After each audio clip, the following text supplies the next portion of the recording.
మనం చూస్తున్నాం breaking news. Telangana ఫిరాయింపు ఎమ్మెల్యేలపై speaker కీలక తీర్పు ఇచ్చినట్టుగా మనం చూస్తున్నాం. ఎమ్మెల్యేల అనర్హత పిటిషన్లను స్పీకర్ గడ్డం ప్రసాద్ కొట్టేసినట్టుగా మనం బ్రేకింగ్ న్యూస్ చూస్తున్నాం. 5గురు ఎమ్మెల్యేలపై ఆరోపణలను తోసిపుచ్చారు స్పీకర్. 5గురు ఎమ్మెల్యేలు పార్టీ మారినట్లు ఆధారాలు లేవని స్పీకర్ చెప్పడం జరిగింది. 5గురు ఎమ్మెల్యేలకు క్లీన్ చిట్ ఇచ్చారు స్పీకర్ గడ్డం ప్రసాద్.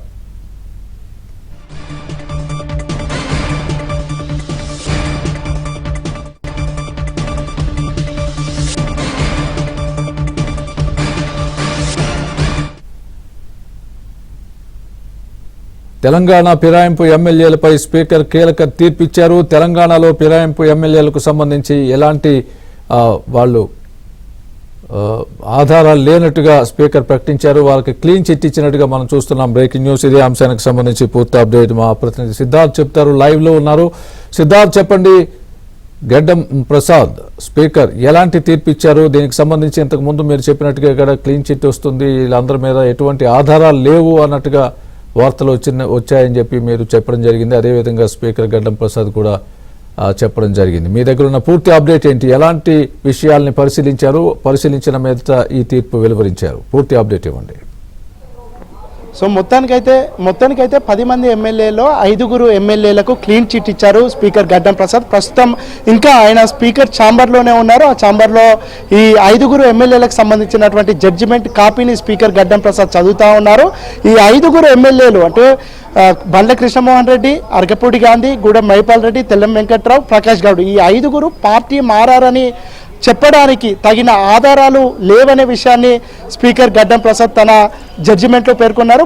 బీఆర్ఎస్ పిటిషనర్లు వేసినటువంటి పిటిషనర్లు, దాంతోపాటు వాళ్ళు చేసినటువంటి ఆర్గ్యుమెంట్స్తోనే స్పీకర్ గడ్డం ప్రసాద్ సంతృప్తి వ్యక్తం చేయలేదనే తెలుస్తూ ఉంది. మొత్తానికైతే ఈ 5గురు విషయంలో స్పీకర్ గడ్డం ప్రసాద్ చాలా క్లియర్గా తన జడ్జిమెంట్ ఇచ్చారు. ఈ 5గురు ఎమ్మెల్యేలు పార్టీ మారని అనడానికి ఎలాంటి ఆధారాలు లేవనే విషయాన్ని తన జడ్జిమెంట్లో చెప్పారు. ఇక మొదటి నుంచి ఈ ఫిరాయింపు ఆరోపణలు ఎదుర్కొంటున్నటువంటి ఎమ్మెల్యేలు చాలా స్పష్టంగా చెప్తా ఉన్నారు, తాము ముఖ్యమంత్రిని కలిసాము, కానీ తమ నియోజకవర్గానికి సంబంధించినటువంటి అభివృద్ధి పనుల కోసం మాత్రమే ముఖ్యమంత్రిని కలిసామని పదే చెప్పుకుంటూ వచ్చారు.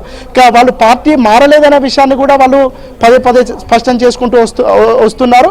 ఇక కాసేపటి క్రితమే స్పీకర్ గడ్డం ప్రసాద్ తన జడ్జిమెంట్ని అయితే ప్రకటించారు. ఈ జడ్జిమెంట్లో చాలా క్లియర్గా ఈ 5గురు ఎమ్మెల్యేలు పార్టీ మారని చెప్పడానికి ఎలాంటి ఆధారాలు లేవనే విషయాన్ని తాను స్పష్టం చేశారు. ఇక రేపు మరొక 3గురికి సంబంధించినటువంటి జడ్జిమెంట్ ఉంది. ఈ 3గురు జడ్జిమెంట్ విషయంలో కూడా ఇదే విషయం స్పష్టమవుతుంది. ఎందుకంటే విచారణ జరిపిన సందర్భంలో ఇటు పిటిషనర్ల తరపున న్యాయవాదులు ప్రశ్నించినప్పుడు కానీ, లేదంటే వాళ్ళు ఓవరాల్ ఆర్గ్యుమెంట్స్ చేసినప్పుడు కానీ, లేదంటే ఇరు వర్గాలకు సంబంధించినటువంటి క్రాస్ ఎగ్జామినేషన్ చేసినప్పుడు కానీ, ఈ ఫిరాయింపు ఆరోపణలు ఎదుర్కొంటున్నటువంటి ఎమ్మెల్యేలు 8 మంది ఒకే సమాధానాన్ని పదే చెప్పుకుంటూ వచ్చారు.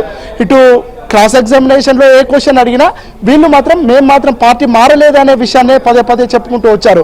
వీళ్ళు సీఎం రేవంత్ రెడ్డితో కానీ, లేదంటే పీసీసీ చీఫ్ మహేష్ కుమార్ గౌడ్తో కానీ, పార్టీ ఇన్ఛార్జ్గా ఉన్నటువంటి మీనాక్షి నటరాజన్తో కానీ, లేదంటే పార్టీ అగ్రనేతలుగా ఉన్నటువంటి మల్లికార్జున ఖర్గేతో కానీ వీళ్ళతో దిగినటువంటి ఫోటోలను చూపించి ఇది పార్టీ మారినట్టు కాదా అనే విషయాన్ని పిటిషనర్ల తరపున న్యాయవాదులు ఆరోపణలు ఎదుర్కొంటున్నటువంటి ఎమ్మెల్యేలను ప్రశ్నించారు. కానీ వాళ్ళు మాత్రం ఈ ఫోటోగ్రాఫ్స్ వాస్తవమే, కానీ మేమైతే పార్టీ మారలేదనే విషయాన్ని పదే చెప్పుకుంటూ వస్తున్నారు. ఇక దాంతోపాటు ఇటు జాతీయ పార్టీలలో ఒక అంశం ఉంది. జాతీయ పార్టీలో చేరారంటే వాళ్ళు ఖచ్చితంగా ఆ పార్టీకి సంబంధించినటువంటి సభ్యత్వం తీసుకోవాలి. ఈ 5 మంది ఎమ్మెల్యేలు కానీ, లేదంటే రేపు జడ్జిమెంట్ రానున్నటువంటి 3గురు ఎమ్మెల్యేలు కానీ, ఈ 8 మంది కాంగ్రెస్ పార్టీకి సంబంధించినటువంటి ప్రాథమిక సభ్యత్వం తీసుకోలేదు కాబట్టి వాళ్ళను కాంగ్రెస్ పార్టీ ఎమ్మెల్యేలుగా పరిగణించబడరు. ఈ అంశాన్ని కూడా ఇటు ఎమ్మెల్యేలకు సంబంధించినటువంటి న్యాయవాదులు స్పీకర్ ముందు చెప్పినట్టు తెలుస్తూ ఉంది. మొత్తానికైతే ఈ 8 మంది విషయంలో ఈరోజు 5గురికి సంబంధించినటువంటి జడ్జిమెంట్ వచ్చింది. రేపు మరొక 3గురికి సంబంధించినటువంటి జడ్జిమెంట్ రానుంది. ఈ 8 మంది పార్టీ మారలేదు అనేది స్పీకర్ చెప్తున్నటువంటి వాదన. ఇక మరొక 2 ఎమ్మెల్యేలు ఇటు దానం నాగేందర్ కానీ, కడియం శ్రీహర్ కానీ వీళ్ళు స్పీకర్ ఇచ్చినటువంటి నోటీసులకు ఇప్పటి వరకు ఎలాంటి సమాధానం ఇవ్వలేదు. మొదటి దఫా ఇచ్చినటువంటి సందర్భంలో వీళ్ళు మరికొంత సమయం కావాలని అడిగారు. తాజాగా గత నెలలో కూడా వీళ్ళిద్దరికీ నోటీసులు స్పీకర్ కార్యాలయం సర్వ్ చేసింది. ఆ సమయంలో కూడా వీళ్ళిద్దరు దానం నాగేందర్ కానీ కడియం శ్రీహరి కానీ స్పీకర్ను కలిశారు.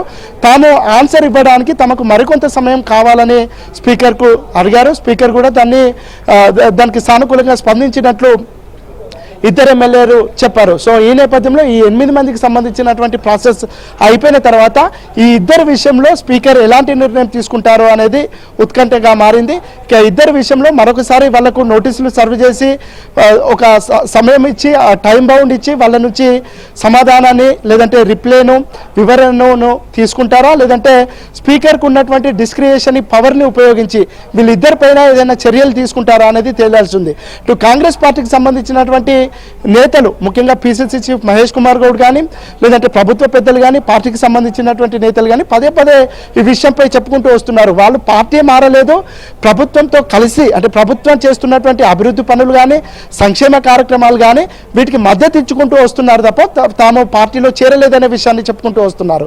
ఇక ఫిరాయింపు ఆరోపణలు ఎదుర్కొంటున్నటువంటి ఎమ్మెల్యేలు కూడా తాము ముఖ్యమంత్రిని కలిసాము కానీ కాంగ్రెస్ కండువా కప్పుకోలేదు, మేము కప్పుకున్నది దేవుని కండువా, తాము అభివృద్ధి పనులను తమ నియోజకవర్గానికి సంబంధించినటువంటి అభివృద్ధి పనులు పెండింగ్ పనులు ముఖ్యంగా తమ నియోజకవర్గానికి రావాల్సినటువంటి నిధుల విషయంలో మాత్రమే ముఖ్యమంత్రిని కలిసామని పదే పదే చెప్పుకుంటూ వచ్చారు.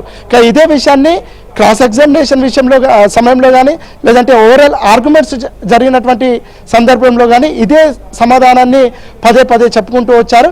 మొత్తానికైతే టెక్నికల్గా ఈ 8 మందికి స్పీకర్ క్లీన్ చిట్